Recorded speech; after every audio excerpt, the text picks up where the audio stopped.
Good morning all. Welcome to my channel.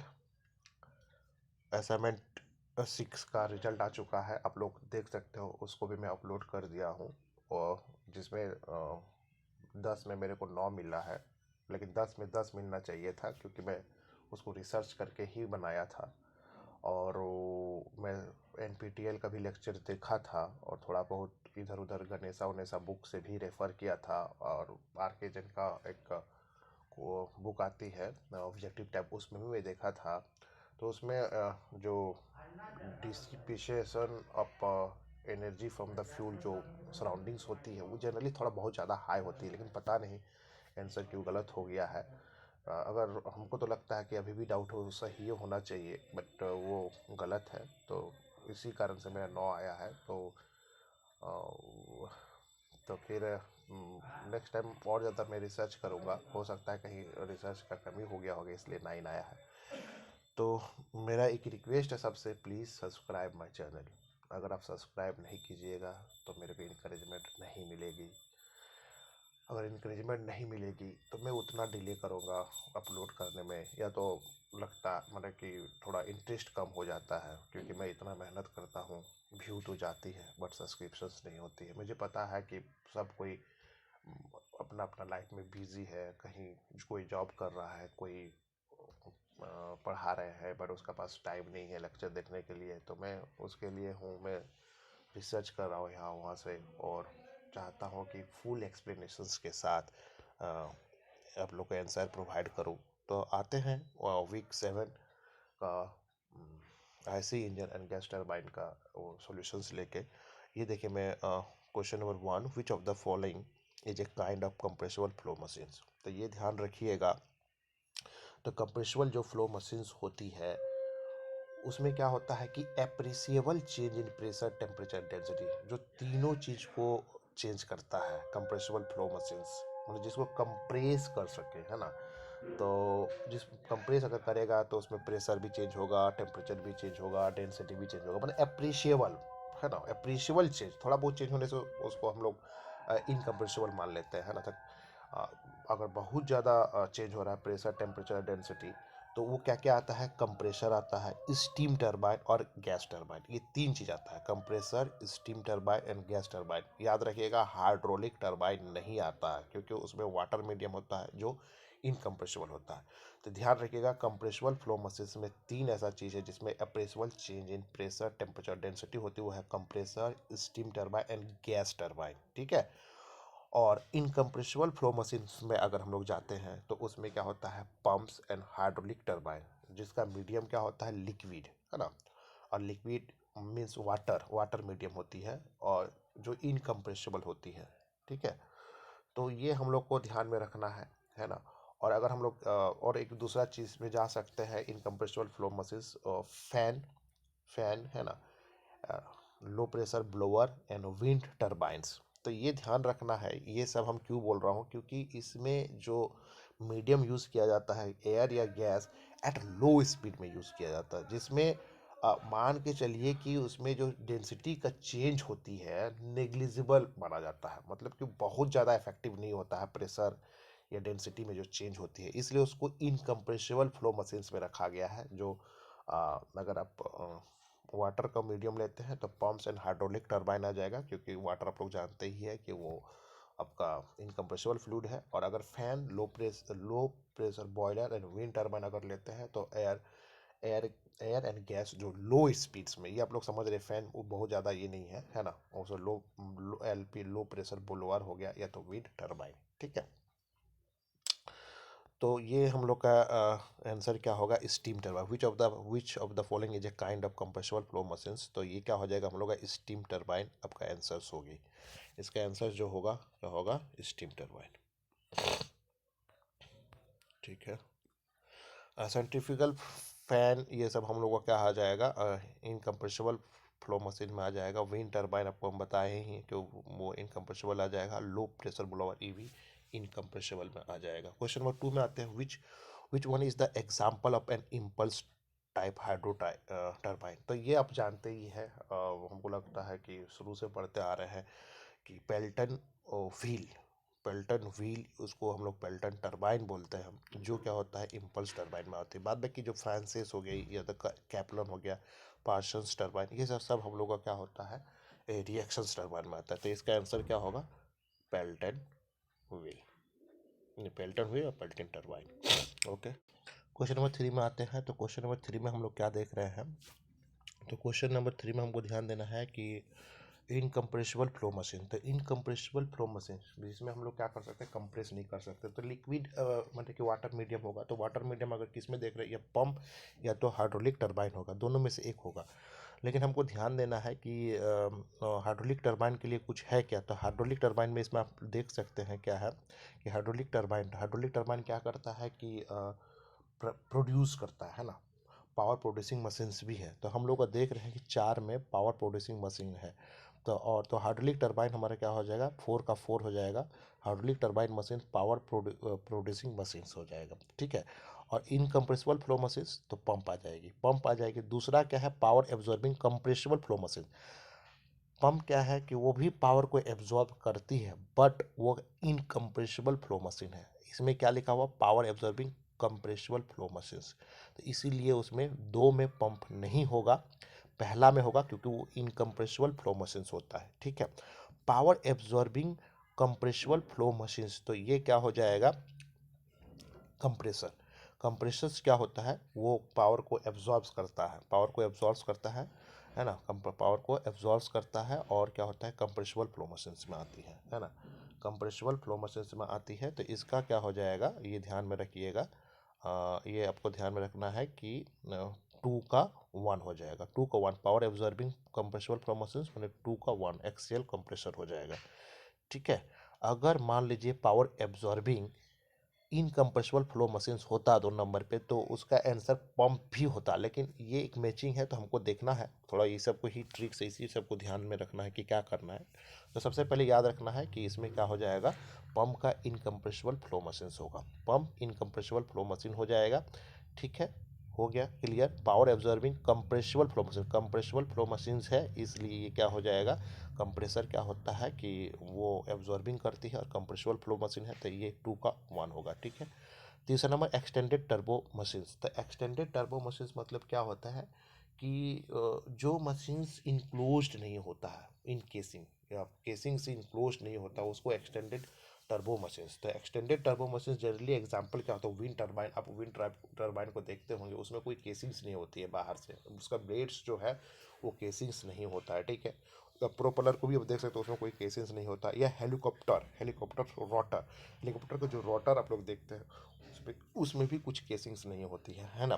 तो इसका हम लोग देख रहे हैं एक्सटेंडेड टर्बो मशीन, इसमें क्या हेलीकॉप्टर रोटर आ जा रहा है ना, तो 3 का 2 होगा, 3 का 2 एंड 4 आपको बता ही दिए। पावर प्रोड्यूसिंग मशीन कौन कौन है, तो पावर प्रोड्यूसिंग मशीन तो हम आपको बता ही दिए हैं कि steam turbine, gas turbine, hydraulic turbine. तो इसमें क्या है देखिए हाइड्रोलिक टरबाइन है तो पावर प्रोड्यूसिंग मशीन हो जाएगा। तो हमको लगता है कि क्वेश्चन नंबर 3 क्लियर है, ठीक है। अगर क्लियर नहीं है तो हमको कमेंट कीजिएगा, मैं फिर से उसको एक्सप्लेन करूँगा। Okay, thank you. नेक्स्ट हम लोग आते हैं क्वेश्चन नंबर 4 पे। Turbo machines have volumetric efficiency and dash capacity to handle mass flow rate as compared to positive displacement machine। तो पॉजिटिव डिस्प्लेसमेंट मशीन जिसमें सिलेंडर और पिस्टन का जनरली जो अरेंजमेंट होती है उसको हम लोग पॉजिटिव डिस्प्लेसमेंट मशीन बोलते हैं। तो इसमें एक ये ध्यान में रखना है कि वॉल्यूमेट्रिक एफिशिएंसी और capacity to handle mass flow rate वो जो टर्बो मशीन्स होती है उसमें ज़्यादा होती है, दोनों हायर होगा, हायर क्यों, क्योंकि एक ध्यान में रखना है कि जो इसमें अगर टर्बो मशीन्स में जो कंबसन चेम्बर्स होती है ना, इस तरह से ये क्या है एक इस तरह से कंप्रेसर्स रहती है, इस तरह से कंप्रेसर, उसके बाद यहाँ पर combustion chamber CC combustion chamber, उसके बाद ये इस तरह से टरबाइन रहती है ना। तो ये ध्यान में रखना है कि इसमें क्या होगी कंटिन्यूसली, इसमें ध्यान रखना है कि कंटिन्यूसली मास फ्लो रेट मैंने आते रहता है, मतलब कि जो एयर है या एयर है, अगर देखिए क्लोज सिस्टम है तो एयर है, और इन क्लोज सिस्टम तो हम गैस हीलियम भी ले सकते हैं। तो जो एयर इसमें घुसती है या तो गैस जो घुसती है वो कंटिन्यूसली आती है, उसमें कोई ऑब्स्टिकल्स नहीं है और वो जलते जाता है, कंबसन चैम्बर पे जलते जाता है या ओपन सिस्टम में कंबसन चैम्बर होती है, और ध्यान में रखना है कि क्लोज सिस्टम में हीटर्स होती है, तो ये भी ध्यान में रखना है। तो ये कंटिन्यूसली, मतलब मेरा बोलने का मतलब है कंबसन चैम्बर में जो है कंटिन्यूसली, अगर ओपन सिस्टम का बात किया जाए तो कंटिन्यूसली तुम्हारा एयर आते जाता है, फ्यूल्स आती है, जलते जाता है। तो क्या होता है कि इसलिए इसका मास फ्लो रेट जो होता है बहुत ज़्यादा होता है ना, तो इसलिए इसका वॉल्यूमेट्रिक दोनों होगा, है ना। तो ये हमको ध्यान में रखना है। इसका जो होगा आंसर क्या हो जाएगा, हायर हायर कर दीजिएगा, एकदम 100% सही है। Turbo machines have higher volumetric efficiency and higher capacity to handle mass flow rate as compare to positive displacement machines. ठीक है, आगे तो question number 5, which of the following is the rotating component of a gas turbo machines? तो gas turbine machines, तो gas turbine machines में आप turbine है, तो टरबाइन में क्या रोटर, डिफ्यूजर तो रोटर, वो तो स्टेशनरी होती है, उसमें कुछ रोटेटिंग पार्ट्स होता नहीं है। नोजल में भी कुछ नहीं होता है। कंबसन चैम्बर पे आप जानते ही, कंबसन चैम्बर सिंबल है, कंबसन चैम्बर उसमें भी कुछ नहीं होता। तो बचा क्या, ब्लेड्स। तो इसका आंसर क्या होगा, ब्लेड्स। इसका आंसर क्या हो जाएगा, ब्लेड्स। तो नेक्स्ट हम लोग बढ़ते हैं छठा क्वेश्चन की ओर, है ना। छठा क्वेश्चन की ओर हम लोग बढ़ते हैं। ये हम लोग छठा क्वेश्चन में आ गए। तो छठा क्वेश्चन में क्या है देखते हैं। Consider the following statement regarding impeller. हाँ, तो इम्पेलर क्या है, इम्पेलर एक तरफ से रोटर समझ सकते हैं। तो ये क्या है, ये तो रोटर है, तो ये आप समझ ही रहे हैं कि it is a rotating section of compressor, surely ये तो होगा ही एक रोटेटिंग। दूसरी क्या, increases the kinetic heads of the working fluid. हाँ, क्योंकि रोटर्स जो होती है, तो ये आप लोग को ध्यान में रखना है कि वो क्या करता है कि क्या होता है कि वो रोटेट करके, मतलब जो फ्लूइड्स होती है तो उसमें क्या होता है, काइनेटिक एनर्जी को देती है। तो ये बिल्कुल सही है, 1 और 2 एकदम सही है। तो हमको लग रहा है 1 और 2 ही होगा answer. It is rotating section of compressor, correct. Increase मैंने को काइनेटिक हेड को बढ़ाता है वर्किंग फ्लूइड। तीसरा नहीं होगा, स्टेशनरी पोर्शंस तो होगा नहीं। और चौथा, ये प्रेशर को बढ़ाता नहीं है। प्रेशर को कौन बढ़ाता है, वो बढ़ाता है डिफ्यूज़र। तो हमको ये क्वेश्चन नंबर 6 का 1 और 2 ओनली, मतलब ये सी होगा। ठीक है, ध्यान में रखना है। क्वेश्चन नंबर 7 की ओर आते हैं। In case of A reaction turbine the flow passage of A rotor blade is, ये क्या होता है, कन्वर्जिंग डक्ट होता है। ये क्या होता है, कन्वर्जिंग डक्ट होता है। इसका अगर अगर मान लीजिए कि अगर इम्पल्स टर्बाइन होती है, तो इम्पल्स टर्बाइन में क्या होता है, वो पहला वाला आंसर हो जाता है, कांस्टेंट एरिया पैसेज होता है। बट अगर आप इसमें जाते हैं, है ना, रिएक्शन टर्बाइन्स में जाते हैं, तो रिएक्शन टर्बाइन का अब मैं एक फिगर आपको दिखा रहा हूँ, जस्ट फिगर से आपको और ज़्यादा क्लियर हो जाएगी, है ना। तो ये है फिगर उसका। ये अगर आप लोग जाते हैं तो यहाँ पर देखिए, ये रिएक्शन टर्बाइन है, ये रिएक्शन टर्बाइन है, और यहाँ देख रहे हैं रिएक्शन टर्बाइन, ये इम्पल्स टर्बाइन। इसका जो है, ये अगर पहला वाला क्या आता है, ये कांस्टेंट एरिया होती है इसमें, है ना। बट इसमें क्या होता है, थोड़ा देखिए कन्वर्जिंग टाइप का, इस तरह से कुछ है, इस ऐसे ऐसे कुछ।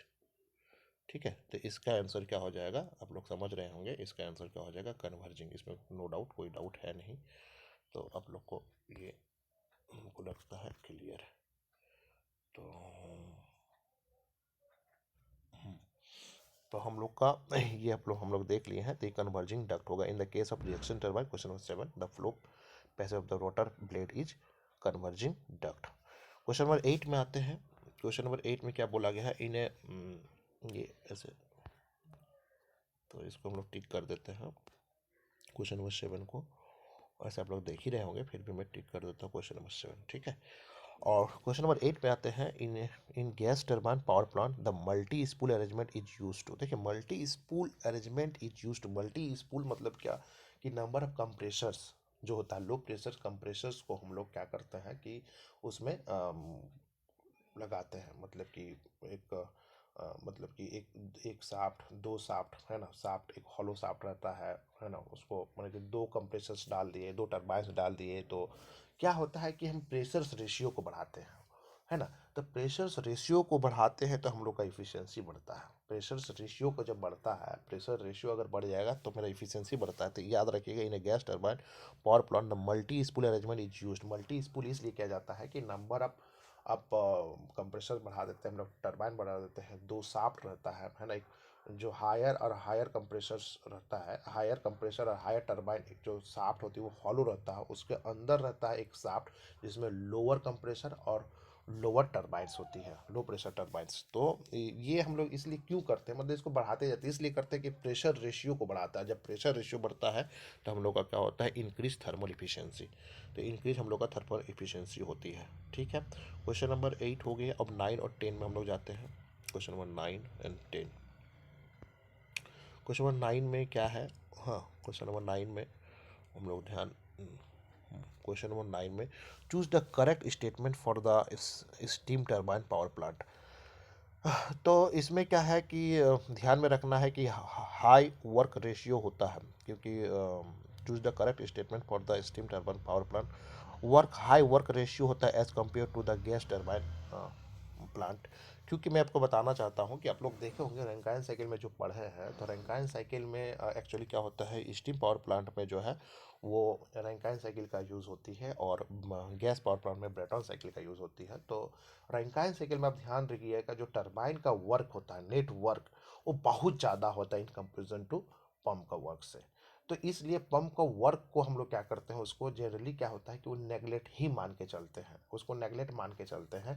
नेगलेक्ट मान के चलते हैं, तो ये मान के चलिए कि वो अप्रोक्स जो आपका जो वर्क रेशियो होती है, वर्क रेशियो हम लोग जो निकालेंगे है ना, नेटवर्क, नेटवर्क जो हम लोग का निकलता है नेटवर्क, तो ये ध्यान रखिएगा। तो टरबाइन का जो होता है बहुत ज़्यादा होता है, क्योंकि पंप को नेगलेक्ट ही मान के चलते हैं। तो इसी कारण से क्या होता है कि वर्क रेशियो आपका ज़्यादा होता है हमारा आपका स्टीम टरबाइन में, कम close to 1। But in the case of gas turbine power plant में आप देखिएगा तो कंप्रेसर है और टरबाइन है, तो कंप्रेसर का भी वर्क बहुत ज़्यादा होता है ना, कंप्रेसर की भी वर्क बहुत ज़्यादा है। तो उसको पंप की तरह हम उसको नेगलेक्ट नहीं कर सकते हैं, पंप की तरह उसको नेगलेक्ट नहीं कर सकते। मतलब क्या होता है कि इसका जो वर्क रेशियो निकलती है वो बहुत ही कम आता है, लेस देन 1 आता है। लेकिन अगर आप steam turbine, steam power plant में अगर जाते हैं तो टरबाइन और पंप का बात होता है, क्योंकि स्टीम में उसमें लिक्विड का यूज़ होती है ना। तो ये ध्यान में रखना है कि टरबाइन का जो नेटवर्क होती है, टरबाइन का जो वर्क होता है वो अप्रॉक्स टू नेटवर्क जैसा होता है ना। तो टरबाइन का वर्क तो वो क्या होता है, अप्रॉक्स टू ये network by turbine work, network by turbine work है ना। इसका वर्क रेशियो मतलब क्या होता है, वर्क रेशियो मतलब क्या होता है, नेटवर्क बाय टरबाइन वर्क। ठीक है, तो नेटवर्क बाय टरबाइन वर्क। ठीक है, तो टरबाइन वर्क अप्रोक्सली मतलब सेम ही होता है नेटवर्क जैसे, क्योंकि पंप का वर्क बहुत कम होता है। तो ये मान के चलिए कि अप्रोक्स 1 होता है। लेकिन इन द केस ऑफ अगर आप गैस टरबाइन में जाते हैं तो कंप्रेसर का वर्क बहुत ज़्यादा होता है। तो अब कंप्रेसर का वर्क अगर बहुत ज़्यादा होता है तो नेटवर्क कम होगा। अगर नेटवर्क कम होगा मतलब कि नेटवर्क कैसे निकालेंगे, नेटवर्क कंप्रेसर वर्क, ये turbine work minus compressor work, तो नेटवर्क कम आ जाएगा divided by the turbine work. तो टरबाइन वर्क तो उसमें इसमें आप देख सकते हैं कि ये बहुत ही कम आता है, मतलब कि लेस देन 1 आता है। तो इसका हमको सही लग रहा है ऑप्शन सी होगा। क्वेश्चन नंबर 9 का ऑप्शन सी होगा, हाई वर्क रेशियो होता है as compare to the gas turbines. ठीक है, क्वेश्चन नंबर 10 में आते हैं। डैश इस type of close thermodynamic system. तो इसका answer piston cylinder assembly without valve, मतलब इसका इन द सेंस बोलने का मतलब है कि विदाउट भाल्व पिस्टन सिलेंडर का अरेंजमेंट है। इस तरह से पिस्टन और सिलेंडर का अरेंजमेंट है, बट उसमें कुछ भाल्व्स नहीं है, कुछ भाल्व्स नहीं है, तो ये क्लोज सिस्टम होगा। और रेस्ट हम लोग को क्लियर नहीं है। कंबसन चैम्बर ये नहीं बोला गया है कि मेरा आईसी इंजन का है, आईसी इंजन का बोला नहीं गया है। ये कंबसन चैम्बर हो सकता है कि हम लोग का ब्रेटन साइकिल में जो यूज़ हो रही है गैस गैस टरबाइन का हो सकता है combustion chamber, open cycle close cycle किसी का भी हो सकता है। तो उसमें क्या है कि हम लोग देख रहे हैं कि कंटिन्यूसली आपका ये मास फ्लो रेट आ ही रहा है, उसमें कुछ मैंने बंद मैंने कि भाल्व का कुछ जिक्र नहीं है कि भाल्व उसमें क्लोज है कि ओपन है, क्या है कुछ नहीं बताया गया। तो इसलिए कंबसन चैम्बर नहीं होना चाहिए। हीट एक्सचेंजर आप समझ ही रहे हैं, इसमें भी नहीं होता है कि एक तरफ से इन हो रहा है दूसरी तरफ से आउट हो रहा है। बॉयलर में भी नहीं हो सकता है कि एक इन हो रहा है दूसरा आउट हो रहा है। तो एक ही ऑप्शन बताओ क्वेश्चन नंबर 10 का 1 piston cylinder assembly without valve. ठीक है, क्वेश्चन नंबर 12 में आते हैं हम लोग, 11 में आते हैं, सॉरी 11 में आते हैं। तो इसमें क्या हम कैसे मैच करें, तो ये हमको ध्यान देखना है। कि match the following intensive property. Intensive property इसमें क्या है, टेम्परेचर, एक्चुअली प्रॉपर्टी में तो दोनों आ जाएगा, temperature enthalpy, but intensive property में सिर्फ क्या आ जाएगा, टेम्परेचर आएगा, क्योंकि इंडिपेंडेंट ऑफ मास होता है। तो इंटेंसिव प्रॉपर्टी टेम्परेचर आपका होगा, मतलब 1 का 2। पाथ फंक्शन, तो पाथ फंक्शन हम लोग जानते हैं दो ही चीज होता है, हीट एंड वर्क, तो इसमें वर्क है नहीं तो हीट होगा, तो 2 का 1 हो जाएगा। आइसोकोरिक प्रोसेस, आइसोकोरिक मतलब ही होता है कांस्टेंट वॉल्यूम प्रोसेस, तो 3 का 4 हो जाएगा। 3 का पूरा पॉइंट फंक्शंस, तो पॉइंट फंक्शंस क्या होगा, बस एक ही बचा हम लोग का इंथैल्पी, तो इसका इंथैल्पी होगा, बट पॉइंट फंक्शंस में याद रखना, क्योंकि पाथ फंक्शंस क्या है, हम लोग को बहुत मतलब कि पॉइंट फंक्शंस पॉसिबल नहीं है कि सबको याद रख पाए कौन पॉइंट फंक्शंस है, कैसे, थोड़ा दिक्कत होती है, लेकिन एक ट्रिक्स है, क्योंकि हम जानते हैं कि work and heat path function है, एक्सेप्ट कुछ भी है वो क्या होता है, पॉइंट फंक्शंस होती है। और दूसरी बात इस तरह से याद रखते हैं कि इंथैल्पी क्या है, एक प्रॉपर्टी है, जब प्रॉपर्टी है तब वो पॉइंट फंक्शन ही होगा, तो क्या हो जाएगा, पॉइंट फंक्शंस क्या हो जाएगा, इंथैल्पी आपका आ जाएगा। तो आप सी को कर सकते हैं 1 का 2, 2 का 1, 3 का 4, 4 का 3। Thank you very much. Please please please subscribe my channel. अगर आप सब्सक्राइब कीजिएगा तो मैं ज़्यादा रिसर्च करूँगा, ज़्यादा रिसर्च करके ज़्यादा सही होने का चांस रहेगा। Thank you, thank you, thank you very much.